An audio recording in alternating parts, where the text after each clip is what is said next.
நல்லவை கேட்போம் நமது சேனலில் பகவான் செய்த யாச்சகத்தை பற்றி கேட்போம். யமுனை நதிக்கரையில் கிருஷ்ணன் தன்னுடைய தோழர்களுடனும் கோபிகைகளுடனும் ஜலக்கிரீடை செய்வது வழக்கம். ஒரு முறை கோபிகைகள் கிருஷ்ணனை கணவனாக அடைய வேண்டும் என்று காத்யாயினி விரதத்தை ஆரம்பித்தார்கள். அப்பொழுது யமுனை நதிக்கரையில் அங்கே ஆடைகளை எல்லாம் களைந்து வைத்துவிட்டு ஜலக்கிரீடை செய்வதற்காக யமுனையில் இறங்குகிறார்கள். கோபிகைகள் அந்த விரதத்துக்கு செய்ய வேண்டியதான நியமங்களை எல்லாம் முடித்துவிட்டு வஸ்திரங்களை அவிழ்த்து வைத்துவிட்டு யமுனை நீரில் இறங்கி விளையாடுவது வழக்கம். அப்படி செய்யும் பொழுது அவர்கள் முன்பாக கிருஷ்ணன் நின்று கொண்டிருந்தான். அவர்கள் வெட்கத்தால் தலை குனிந்து நாங்கள் இங்கே நீராட வேண்டும் என்று சொல்லிவிட்டு ஜலத்தில் இறங்கிவிட்டார்கள்.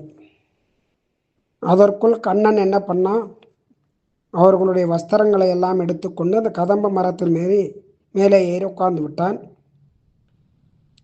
இவர்கள் இறங்கி நீராடிவிட்டு நாங்கள் மேலே வர வேண்டும், எங்களுக்கு நீ அந்த வஸ்திரத்தை கொடு அப்படின்னு கேட்குறான்.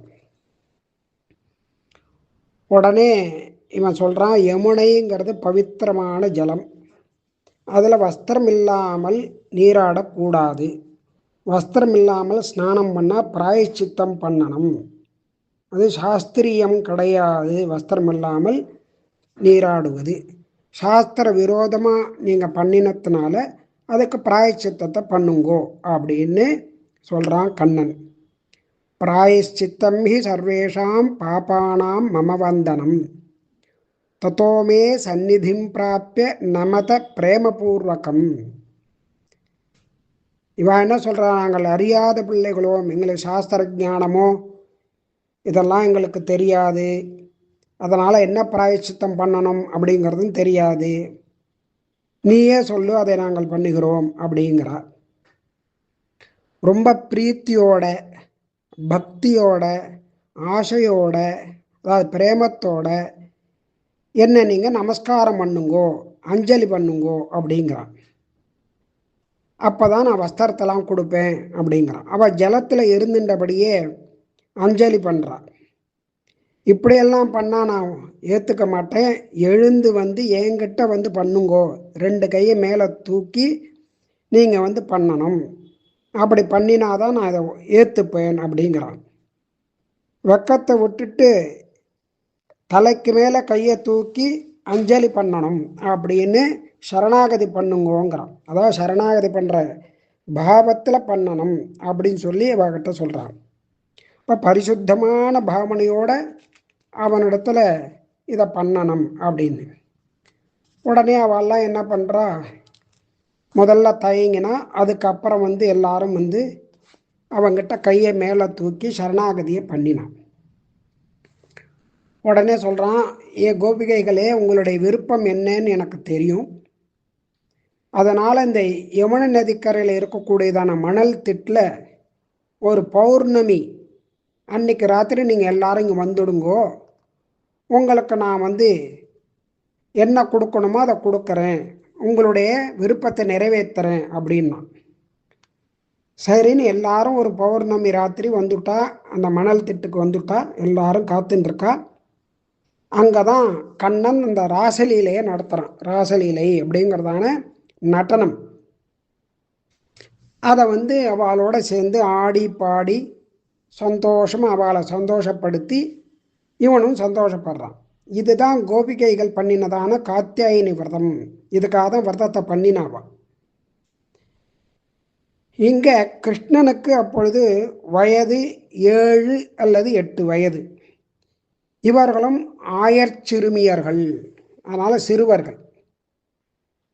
அதனால் இங்கே காமத்தோட பிரீத்தியோட நீ வஸ்திரங்களை எல்லாம் அவிழ்த்து விட்டு சரணாகதி பண்ண, கை கூப்பணும், அஞ்சலி பண்ணணும்னு சொன்னான் அப்படின்னா எல்லாரும் குழந்தைகள். நதி, ஏரி, குளங்கள் இதிலெல்லாம் விளையாடும் போது குழந்தைகள்லாம் இப்படி விளையாடுவாள். அவளுக்கு இந்த காமம் அப்படிங்கிற விஷயமானது தெரியவே தெரியாது. காமத்தை பற்றி தெரியாத வயதில் கிருஷ்ணன் என்ன பண்ணுறான், சரணாகதி பண்ணுங்கோ அப்படிங்கிறத பக்தி பூர்வமான ஒரு சரணாகதி பண்ணக்கூடியதான விஷயத்தை அவளுக்கு அப்பவே உபதேசம் பண்ணுறான். அவளுக்கு அந்த மனசில் அது வரணும், பக்தி வரணும் அப்படிங்கிறதுக்காக அதை பண்ணுறான். அந்த விளையாடும் போதே விளையாட்டாக அந்த தத்துவத்தை அங்கே காமிக்கிறான் கண்ணன். அதனால் எல்லாரும் கையை தூக்குங்கோ, தலைக்கு மேலே தூக்குங்கோ, அஞ்சலி பண்ணுங்கோ. காமீ கஷ்டித் கரகமலையோகோ அஞ்சலிம் யாச்சமானஹா.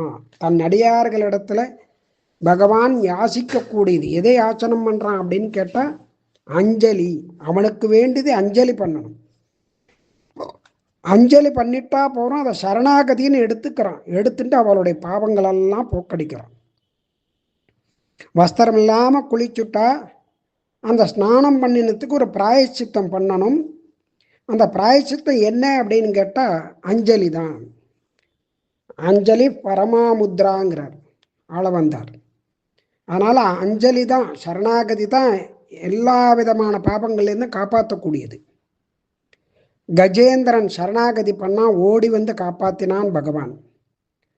திரௌபதி அந்த கௌரவர்களுடைய சபையில் அந்த துகில் விரைந்தார்கள். அப்பொழுது தன்னுடைய கணவன்மார்களால் காப்பாற்ற முடியாத அந்த தருணத்தில் திரௌபதி கிருஷ்ணனுடைய பால லீலை அந்த சமயத்தில் எப்படி கோபிகைகளுக்கு இந்த சரணாகதியை இது பண்ணினானோ வஸ்திராபகரண காலத்தில், அந்த மாதிரி நமக்கும் இப்பொழுது இந்த ஒரு சூழ்நிலையில் அவனை தான் சரணாகதி பண்ணணும் அப்படிங்கிறத தீர்மானிச்சுண்டு தலைக்கு மேலே கையை கூப்பி சங்க சக்கர கதாபானே துவாரகா நிலையா அச்சுதா கோவிந்தா புண்டரீகாட்சா ரக்ஷமாம் சரணாகதம் அப்படின்னு சரணாகதி பண்ணுறா திரௌபதி. இதுக்கு திரௌபதி சரணாகதி ஸ்லோகம்னே பேர். இதுக்கு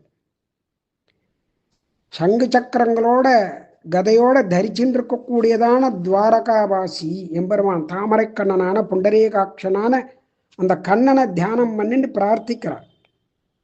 நீ என்னை காப்பாத்து அப்படிங்கிறான். உடனே அவன் புடவைகளை அந்த வஸ்திரத்தை அப்படியே கொடுத்துட்டே இருக்கான்.